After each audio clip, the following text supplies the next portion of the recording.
এখনই তোমায় 160 দিরহাম দেব তোমায় এখনই। মওলা আলী উটটি বেচে দিল তখনই। ফেরার পথে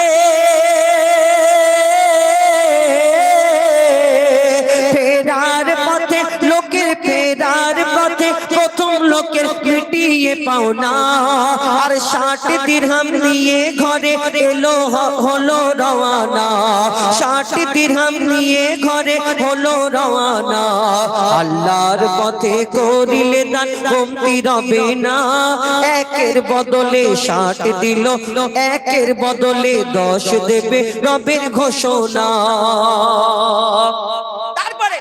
আরেকটা লোকের সঙ্গে যখন দেখালো, হযরত আলীকে বলছে এই উটটি এত সুন্দর উট তুমি কোথায় পেয়েছো আলী, আমাকে বিক্রি করবে? তখন হযরত আলী বলছেন না, কেন বিক্রি করব? বলে শোনো না আলী, তুমি যদি আমাকে বিক্রি করো আমি 160 দিরহাম দেব। তাহলে কি হলো, ওই যে লোকটার সঙ্গে দেখালো 100 দিরহাম ধারেতে উট কিনলো, আবার সেই হযরত আলীর কাছে বিক্রি যে কিনলো সে 160 দিরহাম দিল। তাহলে 100 দিরহাম তাকে আবার আসার সময় পাওনাটা মিটিয়ে দিয়ে আর হযরত আলী 6 দিরহাম দান করেছিল, আর বেঁচে গেল কত? 60 দিরহাম। তার মানে ওই যে 6 টাকা দান করার বদলে আল্লাহ পাক রব্বুল আলামিন তাকে 60 দিরহাম দান এই দিয়ে ঘরে পৌঁছে গেল। হযরত আলী যখন হযরত আলী ঘরে ফেরার পরে মা ফাতেমা জিজ্ঞেস করছে যে তুমি 60 দিরহাম কোথায় পেলে, আমার ওই চাদর কে তোমাকে 60 দিরহাম দিল? তখন হযরত আলী কি ঘটনা ঘটে শেষে কবি ছন্দের মাধ্যমে কে লিখছে দেখো। হযরত মা ফাতেমা বলে ও স্বামী বলো না, কোথায় পেলে আর কেমন করে হলো শোনাও না। কোথায় পেলে আর কেমন করে হলো আমায় শোনাও না।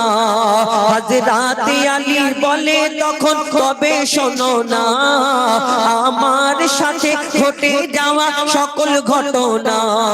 নবীজির কাছে যখন সবই করি বর্ণনা। নবীজি বলে তারা দুজন মানুষ ছিল না, জিবরিল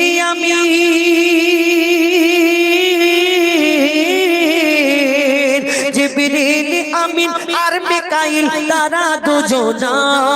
পাঠিয়ে তোমার দানের ফল দিল রব্বানা, পাঠিয়ে তোমায় দানের ফল দিল রব্বানা। আল্লাহর পথে করিলে দান কমতি রবে না। একের বদলে 10 পাবে, একের বদলে 10 পাবে খোদার ঘোষণা। শেষ কথা, যারা ফকির মিসকিনদের আমরা হেয় তুচ্ছ করি, কেউ যদি ভিখারি আমাদের দরবারে আসে আমরা তাদের উল্টো পাল্টা বলি। তুমি যদি না দিতে পারো তাকে ভালোভাবে সম্মানের সঙ্গে তাকে পাঠিয়ে দাও, কিন্তু সেই ভিখারিকে উল্টো পাল্টা কিছু কোনোদিন বলো না। সেই সম্পর্কে শেষ কথাই লিখছে দেখো। ফকির মিসকিনের তুমি কবু অবহেলা করো না, থাকিতে তোমার কাছে কিছু ফিরিয়ে দিও না। তুমিও তো খালি হাতে, তুমিও খালি হাত তুলে বলো রব্বানা, পূরণ করে দাও আমার সকল মনের বাসনা। তাই নিজেকে বড়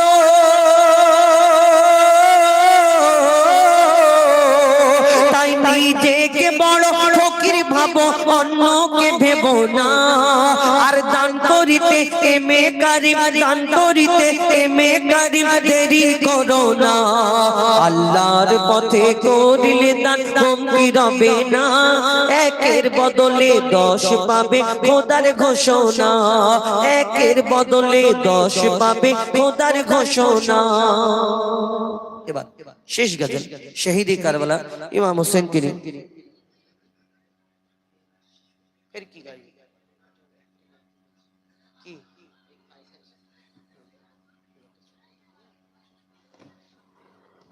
আজহারউদ্দিনের একটা গজল গাওয়ার জন্য বলেছেন সিঙ্গেল কণ্ঠে, তারপর ইনশাআল্লাহ শহীদ কারবালা বলে আপনাদের কাছ থেকে আমরা বিদায় নেব। এরপরে শেষ গজল ছোট করে একটি নাতে রাসূল পরিবেশন করব, তারপরে আমরা শহীদ কারবালার মানজার পরিবেশন করে বিদায় নেব ইনশাআল্লাহ। মেঘের কোণে চাঁদ লুকায়, ভ্রমর ফুলে গুনগুনায়,